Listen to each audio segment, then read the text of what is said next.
Hello and welcome to Mediumship Matters with me, Hannah McIntyre. How are you doing? Here we are with some more listener questions. You guys are certainly getting me thinking, and I love that. May that never stop. And first up, I've got a question from Annie. And Annie says, I listened to your May 2024 live reading demonstration, and a unique question popped up. I too have the ability to speak with loving spirits and can converse with my mum who has passed. There was a lady who came through at 26 minutes. There seemed to be some hesitancy with participants that it all made sense except for X, Y, or Z. 100% of the evidence that you brought forward supports my mother, and I have all of those things in my possession. The fact that you said cross stitch literally made me say, oh my God, out loud. This posed an interesting question that I've never considered before. Do you think that my mum, knowing that I listen to all of your podcasts, would show herself to you? I am in disbelief because I consider readings are for the live participants. I also am wondering why she would not come see me when we already have the ability to communicate. Do you think this is a possibility? If not, then can it be a situation when two people, me and someone in your live audience, have lost a mother who have the exact same evidence or features? I understand there are billions of people in this world, but that almost seems too far-fetched for even me to believe. I appreciate any insight and I'm curious about your opinion. Thank you so much, Annie, for getting in touch. And this is a fascinating question because instantly I want to say, spirit know who's in the live audience, so they won't bring through a spirit that nobody can take. And I think this is particularly relevant for me at the moment because I'm just about to start recording my demonstrations in the hope that they will be a good enough quality that I can upload them to YouTube for people to watch. So obviously I don't want to be demonstrating with 150 people in a room who have all paid for tickets and getting spirits through that have no connection to those people in the room. That doesn't seem very intelligent to me at all. Now, I do believe that spirit like to give little hellos. So obviously, I do big audience demonstrations. If I've got 150 people in an audience, then not everybody that's there is going to get a reading. Seems obvious. People are always surprised by that, but yeah, we understand that. But loved ones in spirit will find ways of collaborating with the spirits I am working with to give little hellos. So little bits of evidence that make people go, that's weird. I thought my gran was the only person that had that crockery or that illness or that happened with, etc., etc. So I think it's more a case that spirit, your mum, in her infinite wisdom, knew that that would be enough to say hello to you and give you a little sign. Because, yeah, if the doors of communication between you and her are open, she doesn't need to hijack, for want of a better expression, my demonstration and take away a message from somebody that is there and live and waiting. So, no, I don't think that your mum was the spirit I was communicating with, but I do think that your mum will have been working with the spirit I was communicating with just to give you a little hello. And it's funny, isn't it? I can understand what you're saying about when everything is right and the sitters are being hesitant, but it's just one of those things. I also think when you're a medium and you know how mediumship works, you are much more receptive to evidence than when you are an ordinary person who's turned up for a reading, who's never seen a medium work or hasn't seen many mediums work. And this is always the problem because people do sound hesitant with evidence quite often, even when it is correct to them, because they've got their mindset on the things they are expecting to hear. And when it's not what they're expecting to hear, it takes them a little while to process it. So you get a lot more, yeah, maybes than you would ideally like, because spirit are obviously limited through me and what I'm able to receive. But thank you for your question, Annie. I love it. I love that you have such a great connection to your mum. I know there are many people who'd be listening to this who wish that they had that. I wish I had a really strong connection with my loved ones in the spirit world, but I find them harder to communicate with than other people's. Isn't that the rub? Next up, I have an email from Samantha. Hello, Hannah. I absolutely love you and your podcast. I've not been able to listen to any other podcasts while still trying to catch up on all of yours. I know you've heard this all before, but you are so real and funny and so full of valuable information, which you so generously share. I laugh and cry whilst listening to your podcast. The crying is a positive thing, as it comes from the love I feel you bring through from spirit. I've had some experiences with spirits and with psychic phenomena, but there are two occurrences that I have never heard of anyone else having. I hope this will open up others to share similar stories, and I have been baffled by them. The first happened 20 years ago, and the second earlier this year. They reminded me of spirit visitations, except the spirits involved were people who were alive and well, not even ill, and are still alive and well today. I cannot make sense of it. Here are the stories. When my son Jared was 5 years old, his grandmother, my mother, works early mornings, leaving the house at approximately 4:30 a.m. My mother, Jared, and I lived together. One morning, I was upstairs taking a shower, and Jared was downstairs in the living room, playing games on the computer. Our front door enters directly into the living room, and our computer was in the opposite corner of the same wall of the door. Jared's back would have been to the room as he faced the computer. When I came downstairs from my shower, Jared asked me, "Is Grandma home?" I didn't understand why he was asking me this, because if she had come home, she would have walked into the room he was already in through the front door. I said I didn't think so. It was not time for her to be home from work yet, but I looked out the window to see if her car was parked outside, which it was not. Jared told me that he had heard his grandma singing. He said that she had been singing in a silly way, la la la, according to him, to see if we were here. Again, this confused me, as she would have been seen him there if she had come home. Jared had had experiences with spirit before, so I wondered if something had perhaps happened to his grandmother and we were not yet aware of it. However, she came home at the usual time and was perfectly fine. As I write this occurrence happened 20 years ago and she is still fine. The following morning, as I lay sleeping on my living room couch, where I nearly always like to sleep, I was awakened by the sound of my mother singing exactly in the way my son had described, a silly, rather loud la la la. I wondered why the heck she was doing that so early in the morning before leaving for work, as I clearly had been asleep. I began to say, "Excuse me, I was sleeping," when I realized the room was now eerily silent. I opened my eyes to see that my mother was not there at all, and when I looked at the clock, I saw that she would have already left for work an hour earlier. I still have no idea who we actually heard or why, but I know that Jared and I have heard the same voice singing. I love this, Samantha. What an amazing story. My take on it is that you were both experiencing a spirit who was trying to let you guys know that they were around, and is actually no connection to your mum. And because Jared had made the connection to it being your mum, when you heard the voice, you assumed it was your mother's, rather than, you know, the way that our brains work. It's so weird, isn't it? Once we've got a piece of information, it can sometimes get in the way.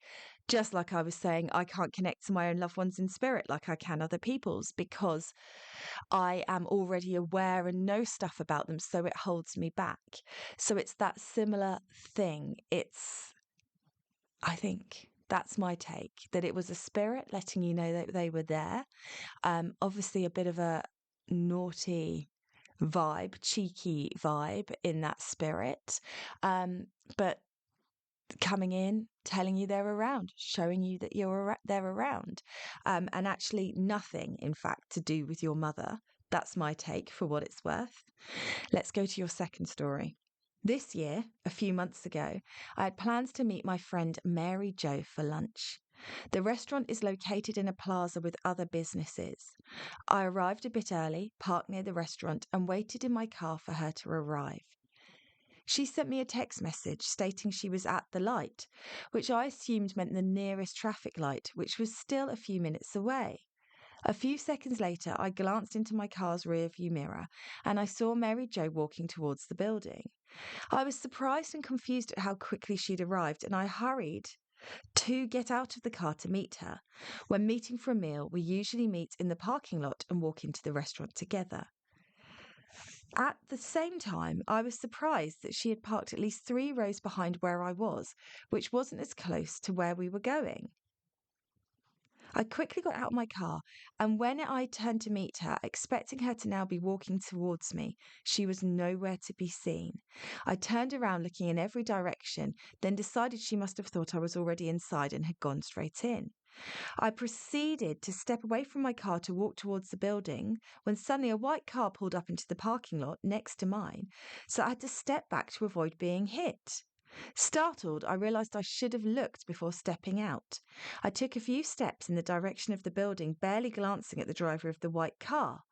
As I was walking away, I suddenly realised that the driver was Mary Jo, the friend whom I had just seen walking a few rows back. I told her, I just saw you walking over there, and she looked at me like I was making no sense. When I had seen her, she was wearing the exact clothes she had on now, and her hair had a faint purple tint to it, not a typical colour, so I know I could not have mistaken someone else for her.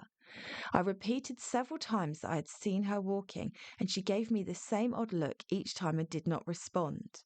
I'm hoping you can explain why or how these things occurred. I apologise for the length of this email, and I want to say again that I enjoy your podcast immensely. I wish you all the best. Ooh, Samantha. I don't know on this second one. I mean, I don't know for sure on the first. I can only give you my opinion. And my opinion for this second one is I think that was a psychic experience from possibly some sort of time slip.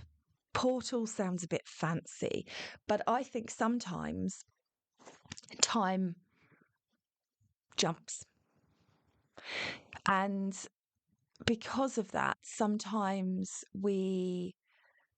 think that's sometimes why we get deja vu and stuff like that. I think that sometimes we experience or see things that aren't really to do with spirit, they're to do with this physical world and a breaking down of time and energy. And there's all sorts of things you can find online about spaces and places where people repeatedly see things from the past, moments from the past, feel like they're moving through a time slip, all sorts of stuff like that. So that would be my take on that you've just got a really amazing, clairvoyant, psychic moment where you saw your friend arrive. Why she parked 3 rows back in your one vision, I don't know. But that's the only thing that I possibly think that could be. But it's fascinating. And so I would really love any listeners who've got similar experiences or who have got ideas about what these 2 stories, both Mary Jo and the La La La, could be. And I would love to hear your thoughts, your ideas, anything that's happened to you that is like that. And maybe we'll get some answers from everybody if we collaborate. But that is my take for now. And I hope that that helps. Thank you so much for messaging. I mean, it doesn't help, does it? I haven't given you a lot, but it's interesting to think about, certainly. Next up, I've got a couple of questions from dear Zoe, who I know from being on the gateway. Hi, Zoe. Thank you for emailing. First up, hi, Hannah. I have a couple of questions I wonder if you could explore on the podcast. Apologies in advance for this being long. Number one, this should definitely come with a trigger warning. Ha ha. I know that you don't believe in the concept of soulmates, and I am unsure of my feelings towards this too. But over the last few months, I've been really exploring the idea of a soul contract, soulmates, due to some overwhelming feelings I've been experiencing. I met somebody back in November 2023, and I instantly knew this person was of huge significance to me. The overwhelming feeling, I burst into tears as I got into my car after we left, and I am not a crier. I suppose you could even say love at first sight. I just knew. Things progressed pretty quickly for both of us, but unfortunately, our relationship was short lived due to not being the right timing for the other person. I've come to terms with the breakup, but there's a feeling I've experienced on the first time of meeting that I just cannot shake, something from deep within me. I've only ever experienced something like this once before, but it was not over a relationship, but I ended up being right. It's something I've been wrestling with over the last few months because in the breakdown of our relationship, I've really started to develop and explore my spirituality. Your podcast has made so much sense to me over the last few months, and I always seem to listen to episodes that I need at the right time, all in divine timing.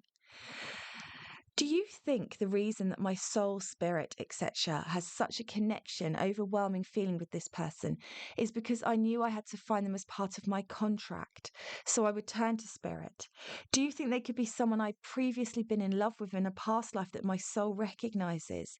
Do you think that they might just be the person for me? Apologies for how twee this all sounds, but hopefully you can see my dilemma. Just wanted to explore the different idea, as I can't talk to any of my friends about this, as none of them believe in this kind of stuff. I've also tried to ask my spirit guides, and all I get back is, only you can decide. As helpful as ever, lol. Ah, you definitely know it's spirit guides when you get an answer like that. It's so painful. Ah, right. Where do I want to start with this, Zoe? First of all, I do believe in soul, I guess soulmates, but not in the romantic twee, you've used twee, not in the romantic kind of way that it's viewed, but more that I think, friends can be soulmates. I think that your children can be soulmates. I think that we have multiple ones rather than just one that we are tied to in this lifetime. But I also think that a lot of people expect that relationship to be with soulmates to be smooth sailing. And then they're surprised when it isn't. And I think, if we think about why we're here, I personally believe that we're here to learn, to grow, for experience, for duality. If we're having that experience and doing those things, then we know, don't we, that a soulmate, if they're helping us on this journey, they're going to give us some of our biggest lessons, some of our most growth, because that would be what spirit want for us more than anything else. So sometimes I think we are attracted to people and we get those overwhelming feelings because they are providing an energy that we are calling out for.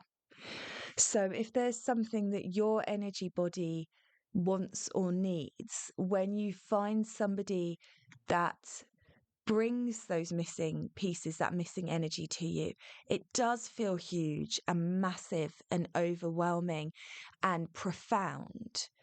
But often I find it fizzles out. You have this kind of, I need your energy. It's almost like they're lit up with exactly what it is that you need for whatever you need for the next phase. And then as soon as you've got whatever it is that they need to give you, they go out. It's the best way I can describe it. The light dims. So that would make sense where you're saying, was this just to get me on the spiritual journey? I don't know. I think that spirit would have got you onto the spiritual journey in any way. So I don't believe that it would have been the only way. So there must be more to it than just that, if that makes sense. So, and soul contracts, I think we have to be careful with because I think they're really overused.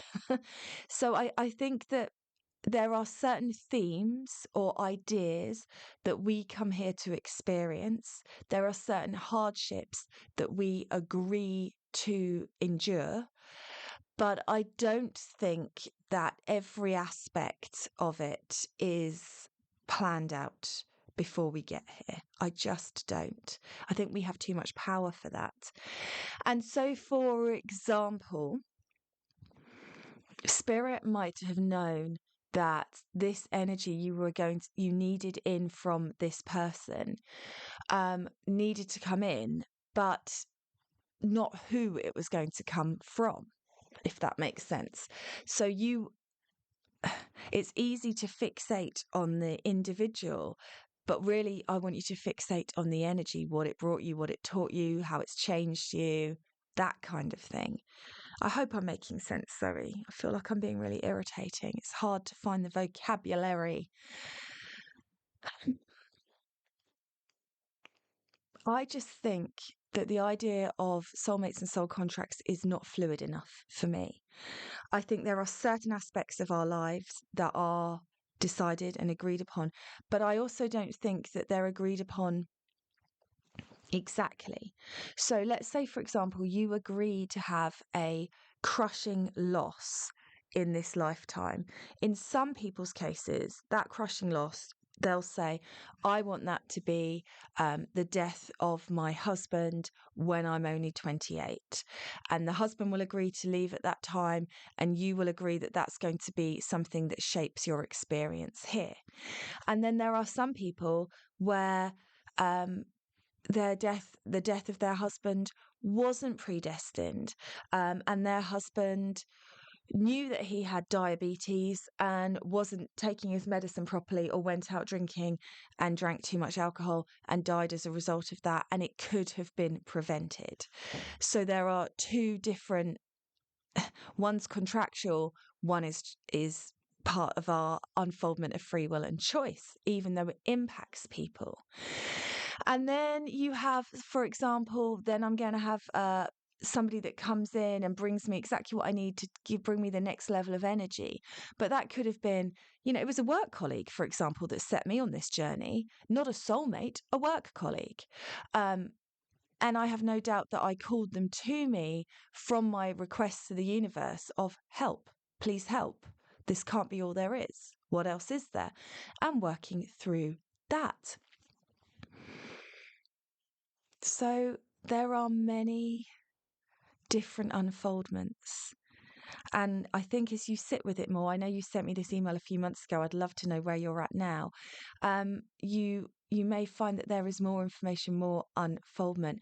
But I feel that whenever I get that kind of energetic hit of, you are my person, I need to speak to you, I need to be with you, there is more often than not a lesson or a learning, and more often than not, they fade as quickly as they came in, which is interesting. Second question. I wondered what your thoughts were on how our body can be affected, perhaps by spirit as a sign. I went to a spirit circle recently and we were exploring this, e.g., eyes meaning, what are you not seeing clearly? I only have to ask this because at the ripe age of 30, I've developed chronic gout in my foot, which has been awful, and I've had to really stop and slow down and rest up. I've also pulled cards recently which have said things such as solitude, step back and be still, and lots around listening to my intuition. As a fellow Capricorn, I'm constantly wanting to do the next thing and want to know the end goal. My mind is always whirring and doing things, and I wonder if this is spirit being like, slow down. I feel like you will get where I'm coming from most. Or linking to my previous questions, are my feet problems reminding me to move on? My poor brain. I have no idea where I found you or the podcast, but I can only say thank you for showing yourself and your platform to me when I needed it the most. I echo what everyone has said before me when writing in, but thank you for talking about spirit and mediumship in the most candid ways that make me laugh, cry, and really have to question myself so I can grow. I'm also really enjoying everything on the gateway and will get myself signed up to Elevate because I need that marathon style end goal to keep me motivated and work through the difficult bits. Thanks so much in advance, Zoe. Oh, it's interesting, isn't it? I think that our bodies can be affected not by spirit, but by our own energy. I mean, our bodies are affected by spirit when we're doing mediumship and you feel a pressure in your chest and you know they passed of some sort of chest condition, heart attack, something like that. But in health complaints, I think we create for ourselves unless there is some sort of agreement that's been made that you will come here and experience life as somebody who's got XYZ going on with them, in which case no amount of spiritual healing is going to change that. So that's kind of where I sit with health complaints. But I do think that there is truth in it, but it's not as simple as eyes meaning what are you not seeing clearly. And I think this is one of the problems with all mediumship is we just want a code. We all just want to be able to say, this means this means that. And actually, exactly like you're saying, is your gout telling you to slow down? Is it telling you to move on? Is your foot on one side and not the other telling you there's an imbalance in your life? Is it telling you to put your best foot forward and not slow down at all? And then so on. So it's a pain. I know when I was really wanting to develop my evidential mediumship, but simultaneously stopping myself from developing my evidential mediumship and telling myself that I had to slow down, be still, be happy with my connection to spirit guides. I know that I got pains in my knees. And when I finally managed to get from spirit what was going on, it was because I was refusing to step up and out of my comfort zone. It was because I was refusing to take the step. And so all that resistance that I was creating from the energy that was calling me forward manifested in my knees hurting. So, but I also know that that energy for somebody else will be experienced in their heart. And in somebody else will be experienced in their backache, and in somebody else will be manifesting as feeling really angry and frustrated, and in somebody else will be manifesting in, I'm trying to think of another, in stomachache. And that's the crazy thing. So I do believe that illness is a sign of imbalance sometimes, and I do believe that it can be fixed by doing. But I think a lot of the time, the doing is just doing what you want to do and letting yourself be what you already want to be. And it just feels to me like you've got this desire to move forward and go and be working towards stuff. And then you're judging that and saying to yourself, no, it's a spiritual journey. It should be slow. It should be static. I should sit. Who told you that? Where's that come from? Because I had that idea too. And so you're not moving forward. So I would actually say the solitude bit is probably about listening to yourself and what you feel called to do. And yes, being still and slow in that moment of listening to it, but not holding yourself back from your journey that you're passionate about, because I think that's probably where the imbalance is. Because there's no denial when it's time for me to take a break, because yes, I am a fellow Capricorn. Yes, I understand everything that you're experiencing. I actually want to take a break. That's the difference. I want it. And as soon as I slow down and stop and listen, I go, oh God, yes, I am tired. And I start daydreaming. And all I want to do in that daydream is be in a forest, in a cottage with no one for miles around and make soup. And as soon as I start getting that, I know that that's me on the edge of burnout and it's time to pull back and stop. But I'm still following my soul's desire. I'm still following the energy that is rising within me, because that energy rising within me is it's time to slow and stop and have a winter season. And then every now and again, it'll be spring and it'll be go, go, go. And I'll be loving that energy.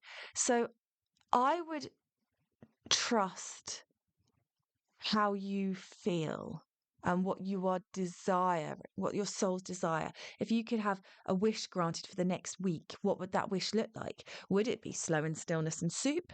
Or would it be going for it, doing it, and learning as much as you possibly can? And that will tell you.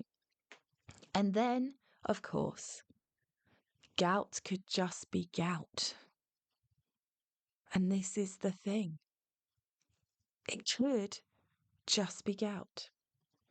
And trying to find that, like I've got asthma. You can often hear in my breathy breath when I'm doing this poddy, you're welcome, guys, that you can hear my audible breath. The reason my asthma and the audible breath is so bad is because I've had COVID and chest infections so many times.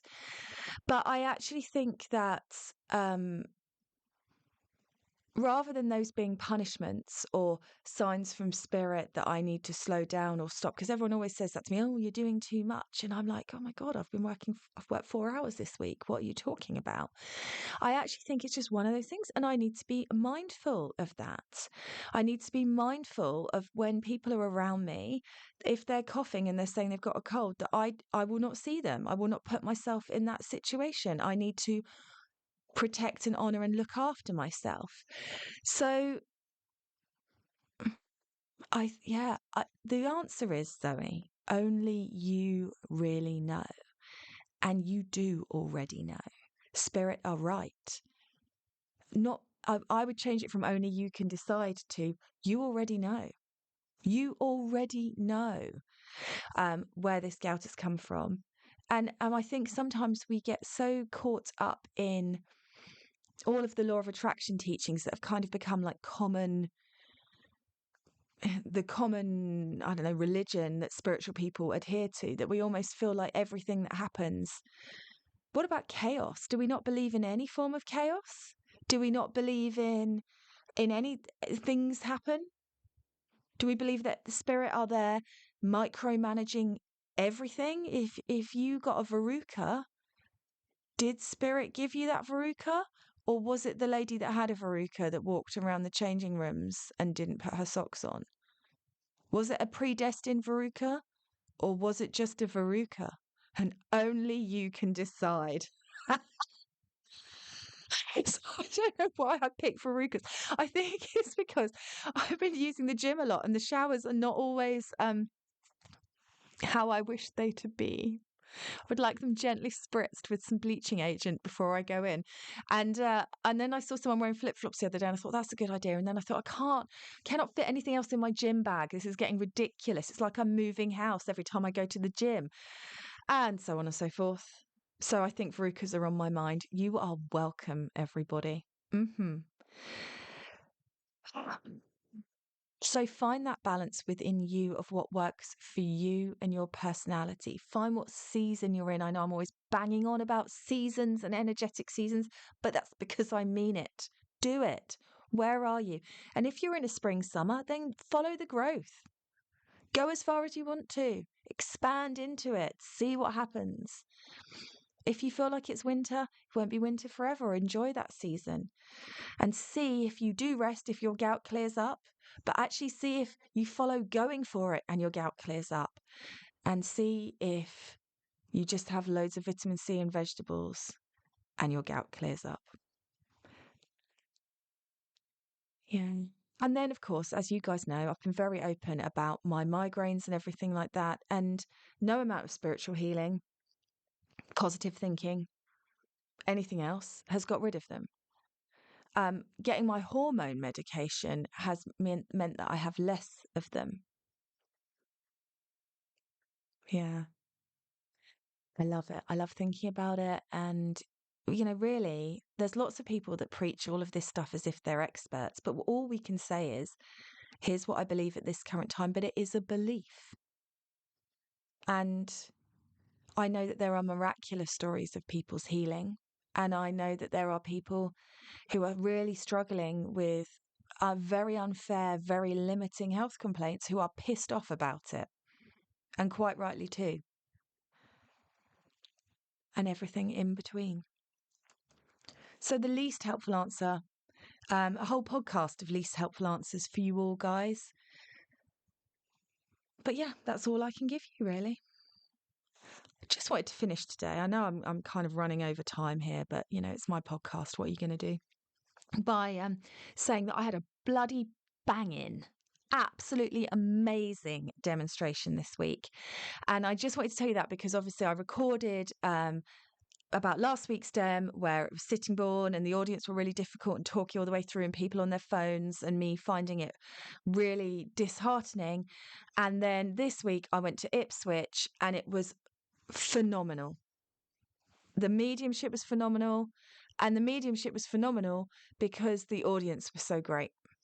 They were so great. They just came on this journey with me and they were just so ready to have an experience and see spirit and be with spirit and have fun. And it was such a good Dem. So if you're out there and you're doing readings or you're doing Dems and you've had a dud, just get back on the horse. Because that is the key. You can't let it stop you, because as soon as you let it stop you, then you stop being a medium. You have to just keep going. And you never know. I've got one next month and I might be saying to you all, oh my God, it was terrible again. Because an audience and my own energy are they can be so different. The spaces that we're in can be so different. And I do think part of the reason the audience was so good at Ipswich is because my dear helper Kim, I don't know if it was the Parmesan chicken that we had for lunch or what it was, but we were just so bouncy and excited that she kind of made everybody laugh on the way in. And because everybody had had a laugh with her on the way in, it's like she warmed them up for me.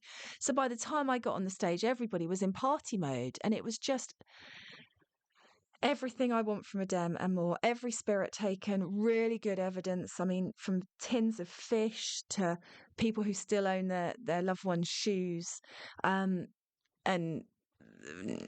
all sorts in between.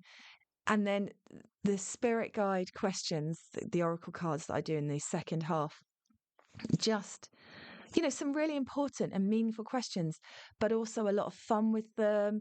And it was just, brilliant. So I'm so happy for that, which is part of the reason that I've decided to try and be brave and record them so that you guys can see the bumpy road that we're all on, and how some are banging and some are harder, how the energy differs and changes, because I can honestly say now, after all this time of Demming, you just can't control it. You just don't know how it's going to be. You just have to surrender to the energy that you're working in that time and hope for the best.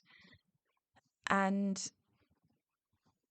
that is always scary, but kind of what makes it so much fun. Right, there we go. Thanks for listening. As always, you know what you need to do. Share the podcast, leave a review, do all these things that help me. It makes me very happy. Thank you so much. And I will catch up with you all again soon.